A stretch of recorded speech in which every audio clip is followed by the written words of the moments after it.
The Jedi Order was filled with contradictions and hypocrisy, but then you had Obi-Wan Kenobi, the guy who somehow managed to hold everything together without turning into a complete disaster. He was calm when everyone else panicked. He was patient when Anakin was whining about sand, and he somehow survived betrayal, heartbreak, and exile without losing his sense of humor. That already sets him apart because, let's be honest, most Jedi collapsed under half that weight. Think about it. Qui-Gon dies, and Obi-Wan instantly becomes a full-time mentor to a kid the Council did not even want. Most people would crumble, but he stepped up, trained Anakin, and still managed to keep his head on straight. And when Anakin went full dark side and murdered half the galaxy, Obi-Wan still had the strength to face him, defeat him, and walk away. That is not just discipline, that is raw emotional endurance, the kind most Jedi never came close to showing. And he did it all with this sarcastic streak that made him human.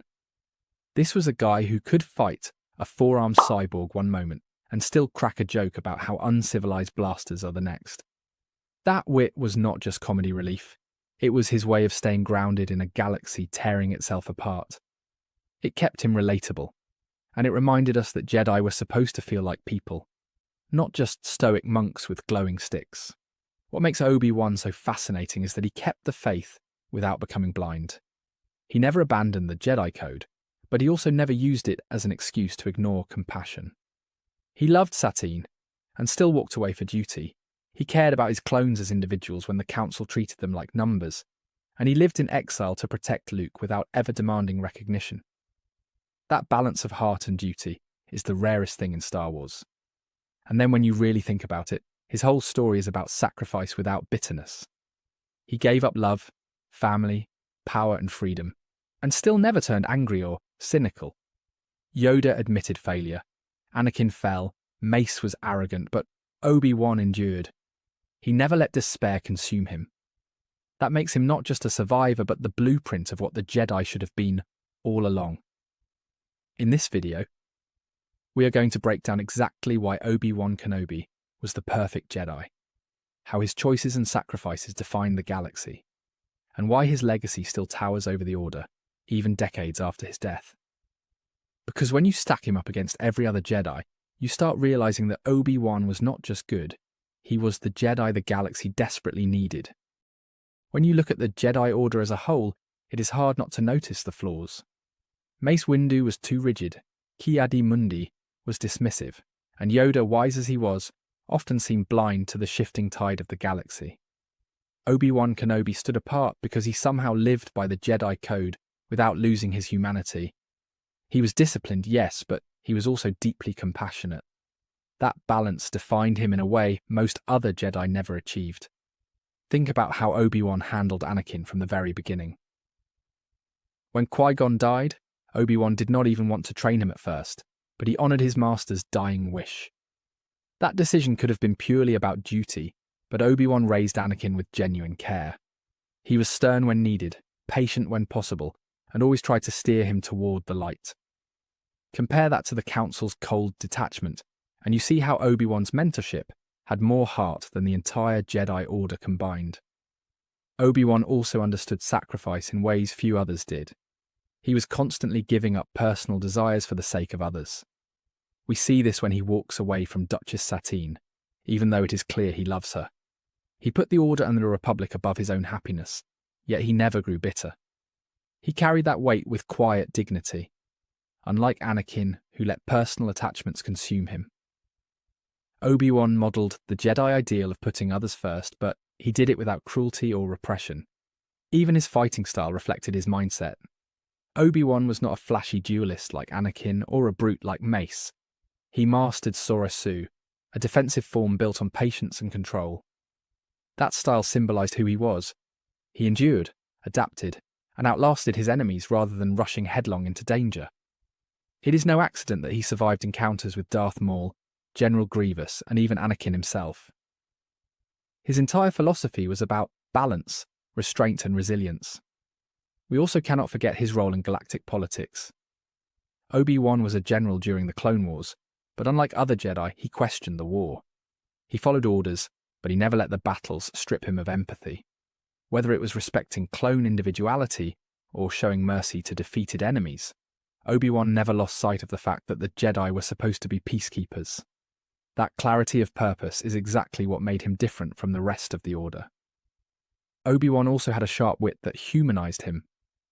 His sarcasm in the middle of battles, his clever remarks to Anakin, or his dry humor when facing impossible odds. These were not just throwaway lines. They showed how he processed stress, how he connected with allies, and how he kept his humanity intact, even in a galaxy collapsing around him. That ability to laugh without losing focus made him relatable, even to viewers. Unlike other Jedi, Obi-Wan never viewed clones or droids as disposable. His relationship with Cody and his respect for the men under his command revealed a leader who understood loyalty went both ways. It is why the betrayal of Order 66 hit so hard, because you knew Obi-Wan actually cared about the soldiers who turned on him. That depth of empathy was rare in a Jedi general, and it shows why Obi-Wan earned respect on and off the battlefield. His connection to Luke later in life also proves this point. Protecting Luke was not glamorous, it was not heroic in the traditional sense, it was quiet and thankless. Yet Obi-Wan did it without complaint. He waited for years on Tatooine, living in exile, just to make sure the boy would be safe. That patience and dedication embody the Jedi Code at its purest. Others abandoned their roles after the fall of the Order, but Obi-Wan stayed the course. If you want to understand Obi-Wan's perfection as a Jedi, you have to look at his sacrifices. Because Obi-Wan gave up more than almost any other character in Star Wars, and yet he never lost his sense of purpose. That is rare because usually sacrifice in Star Wars leads to bitterness or corruption, but Obi-Wan managed to endure it with grace. The first great sacrifice was his own master. Watching Qui-Gon die in The Phantom Menace forced Obi-Wan to take on responsibilities far earlier than he was ready for. Instead of collapsing under the weight, he rose to the challenge. Training Anakin was not just a duty, it was a burden that would eventually cost him everything. But Obi-Wan never faltered. He stood by Anakin through triumphs and failures, even when the Council doubted him. That persistence is a form of sacrifice in itself. Then there was Satine, Duchess of Mandalore. Their romance could have changed the galaxy, but Obi-Wan let it go. He chose the Jedi path, and even when Satine admitted she would have left it all behind if he had asked, Obi-Wan held steady. It was not coldness, it was discipline. And when she later died in front of him, Obi-Wan did not lash out in anger or lose himself to rage. He grieved, but he did not abandon his principles. That restraint defined him in a way Anakin never managed. During the Clone Wars, Obi-Wan also sacrificed his peace of mind. He fought a war he never believed in, leading armies and making decisions no Jedi should have been forced to make. And yet, he remained committed to the greater good. He protected civilians, valued his soldiers, and made sure that even in the worst of times, he did not lose sight of his duty. Compare him to the Jedi Council, which grew increasingly detached, and you see why Obi-Wan stood out as the one master who actually lived the Jedi Code while navigating a war. The most tragic sacrifice came on Mustafar. Facing Anakin was not just a duel, it was the destruction of a brotherhood. Obi-Wan had raised him, fought beside him, and trusted him, only to realize Anakin had chosen darkness.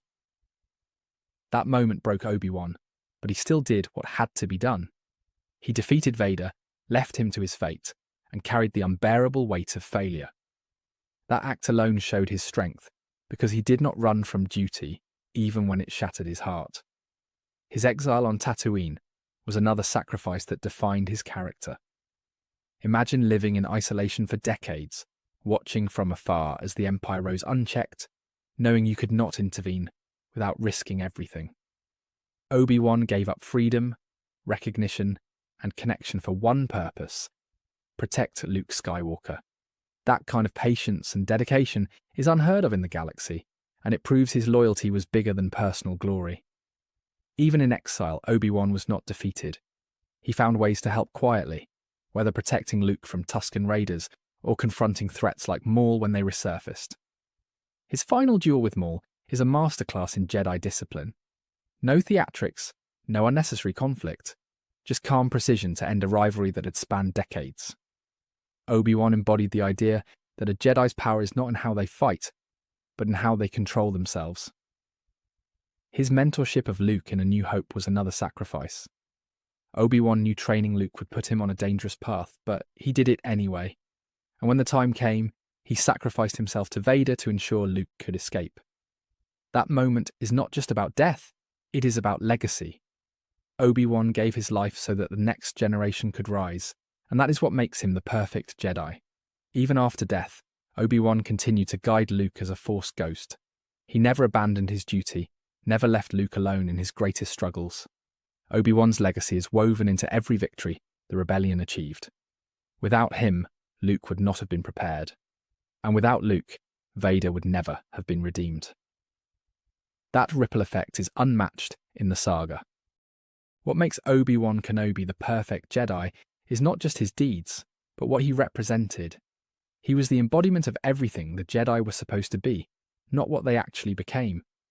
The Council lost perspective, the Knights lost discipline, but Obi-Wan stayed true from beginning to end. He is the model the Order should have followed all along. He proved that adherence to the Jedi Code did not mean losing your humanity. Too often the Jedi treated compassion as weakness, insisting that attachments only led to danger. Obi-Wan showed you could care deeply and still remain committed. His love for Anakin, his respect for his soldiers, and his loyalty to Luke prove that compassion is not a liability, it is strength. That distinction is what made him better than most of his peers. Obi-Wan also represented humility. He never saw himself as a saviour or a chosen one. He did his duty no matter how thankless, and never demanded recognition.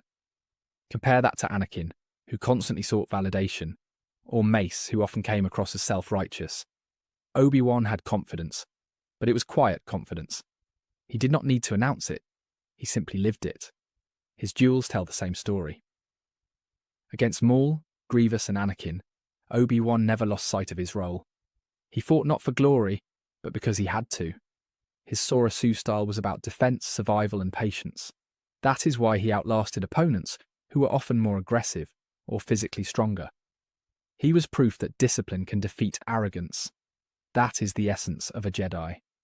His choices also shaped the galaxy long after his death.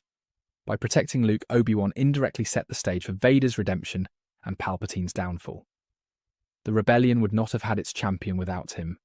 That legacy makes him arguably one of the most important figures in the entire saga, even though he never claimed the spotlight. Obi-Wan's quiet influence reshaped the galaxy more than most realise. And then there is his ability to inspire. Fans connect with Obi-Wan because he feels real. He is not perfect in the sense of being flawless, he is perfect in the sense of staying true. Despite flaws, he doubts, he grieves, he sacrifices, but he never abandons hope. That relatability is why people continue to see him as the definitive Jedi Knight, not just a background mentor.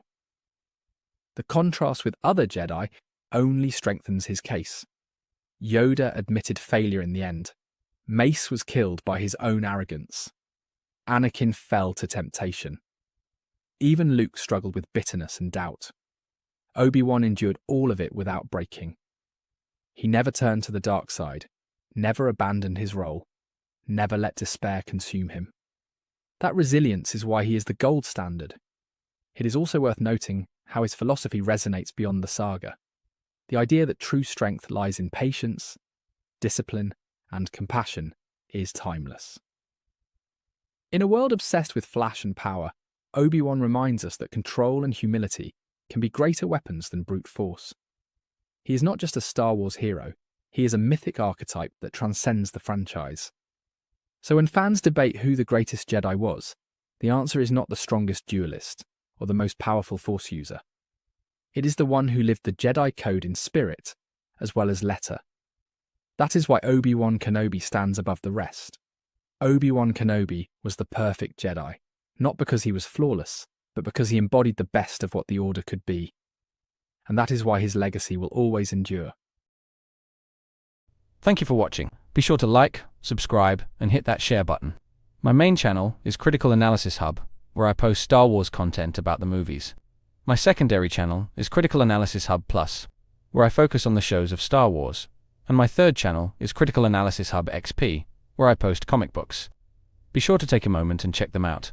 Thanks, and may the Force be with you.